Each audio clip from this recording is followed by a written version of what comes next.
کہیں کہ ہمارا رب اللہ ہے، پھر اس پر جم جائیں، ان پر فرشتوں کا نزول ہوتا ہے، نہ کوئی غم کرو نہ خوف، خوشیاں مناؤ جنت کی جس کا تم سے وعدہ کیا گیا تھا۔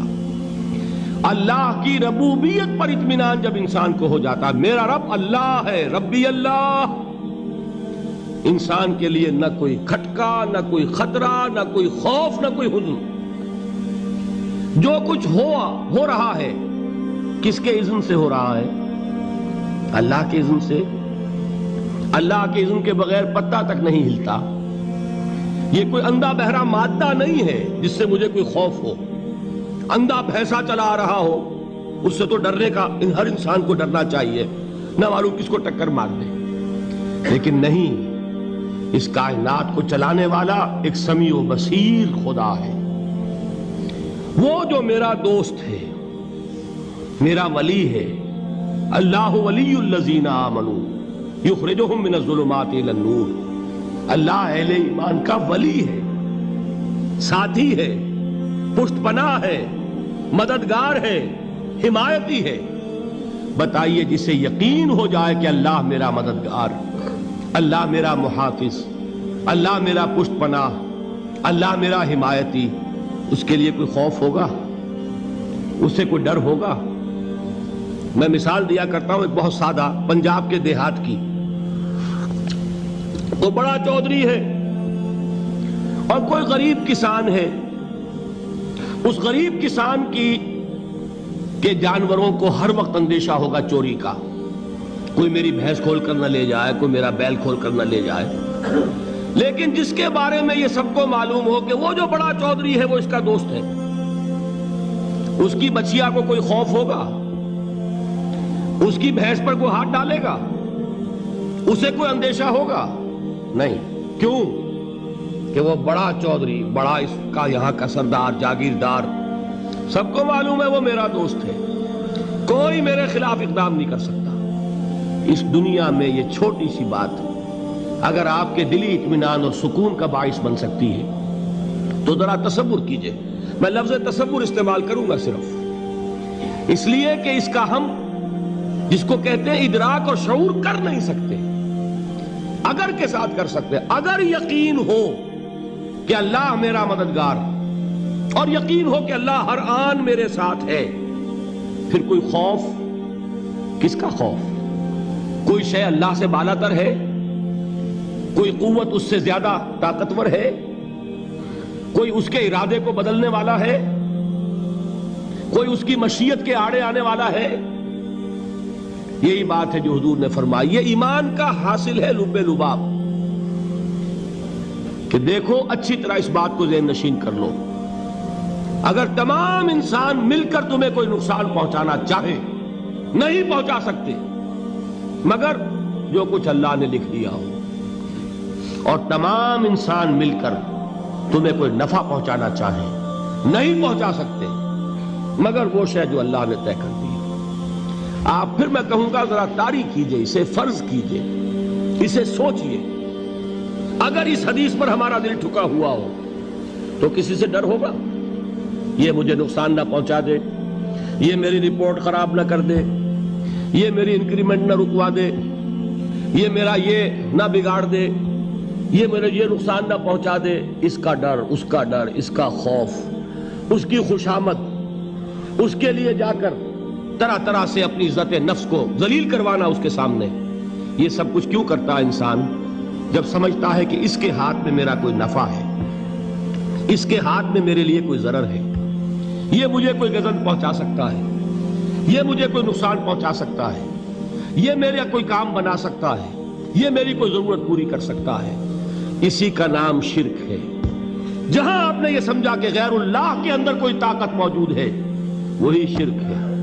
بتوں سے تجھ کو امیدیں، خدا سے نومیدی، مجھے بتا تو صحیح اور کافری کیا ہے؟ شرک تو یہ ہے۔ جس پر بھی تمہیں یہ خیال ہے، کلمہ ہے یہ کلمہ سوم، لا حول ولا قوت الا باللہ، ذرا اس پر دل کو کبھی اگر آپ تصور کریں، پھر فرض کریں، دل ٹھک جائے اس پر، کوئی طاقت نہیں۔ یہی بات تھی جو شیخ عبد القادر جیلانی رحمۃ اللہ علیہ نے اپنی وصیت میں اپنے بچے سے کہی. 11ویں دینے والے ہیں، لیکن حضرت شیخ عبد القادر جیلانی کی وصیت اور تعلیمات کو کتنے لوگ ہیں تو جانتے ہو؟ یہ جن مقامات تک پہنچے ہیں وہ کس چیز کی بدولت پہنچے ہیں؟ انہوں نے جو پیغام دیا وہ کیا تھا؟ اے میرے بچے، جس طریقے سے قرآن مجید میں حضرت لقمان کی نصیحتیں جو ہے نقل کر دی گئی ہیں، میں یہ عرض کروں گا بالفرض اگر قرآن حضرت عبد القادر جیلانی کے بعد نازل ہوا ہوتا تو شیخ عبد القادر کی یہ نصیحتیں بھی قرآن میں درج ہوتی. اتنی اونچی نصیحتیں ہیں. اے میرے بچے، اس حقیقت کو ذہن نشین کر لے، لا فاعل فی الحقیقت ولا مؤثر الا اللہ. اس کائنات میں نہ کوئی فاعل حقیقی ہے نہ مؤثر حقیقی ہے سوائے اللہ کے. کسی شے میں کوئی تاثیر نہیں اگر اللہ نہ چاہے. آگ جلا نہیں سکتی اگر اللہ نہ چاہے. پانی ڈبو نہیں سکتا اگر اللہ نہ چاہے. زہر ہلاک نہیں کر سکتا اگر اللہ نہ چاہے. کوئی چیز فائدہ نہیں پہنچا سکتی اگر اللہ نہ چاہے. تو در در پہ کیوں سر جھکاتے ہو؟ در در پر کیوں جبیں سائی کرتے ہو؟ سب کے سامنے کیوں ہاتھ پھیلاتے ہو؟ ایک اللہ سے مانگو. ایک اللہ کے سامنے زمین پر اپنی جبین رکھو. لا فاعل فی الحقیقت ولا مؤثر الا اللہ. نظر آتا ہے ہمیں کہ پانی پیاس بجھا دیتا ہے. پیاس بجھانے کی صلاحیت پانی میں نہیں ہے، اللہ کے اذن سے. کھانا بھوک مٹا دیتا ہے، بھوک مٹانے کی صلاحیت کھانے میں نہیں ہے، اذن رب میں. دیکھیے یہی یقین تھا. حضرت موسیٰ علیہ السلام کا واقعہ یاد کیجئے. سامنے سمندر آ گیا ہے، قوم دیکھتی ہے پیچھے کہ گرد و غبار کا طوفان ہے. معلوم ہوا کہ فرعون اپنے لشکر سمیت آ گیا ہے. لشکر جب چلتا تھا تیز رفتاری کے ساتھ تو گرد و غبار کا جو طوفان اٹھتا تھا اس کا تصور کیجئے. اور لمحہ بلمحہ وہ قریب آ رہا ہے. پوری قوم نے کیا کہا؟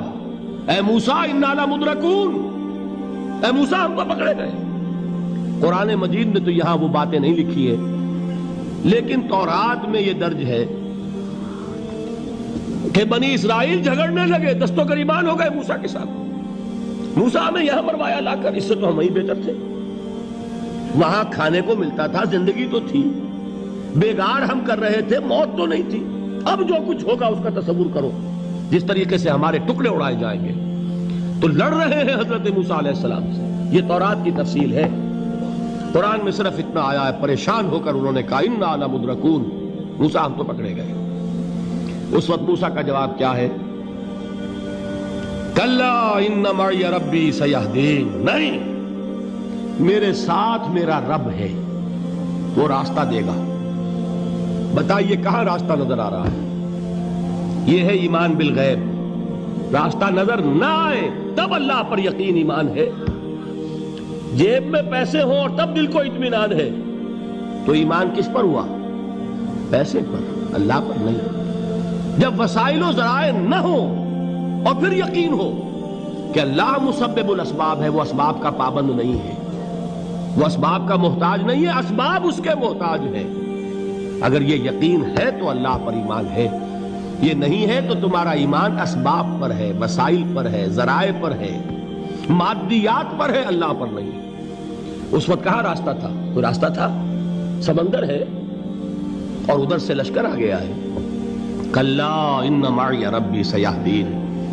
اب دیکھیے ایمان کہہ دینا آسان ہے، ہوا معکم اینما کنتم، جہاں کہیں بھی تم ہوتے ہو اللہ تمہارے ساتھ ہوتا ہے. لیکن اس کا یقین قائم ہو جائے تو زمین و آسمان کا فرق واقع ہو جائے.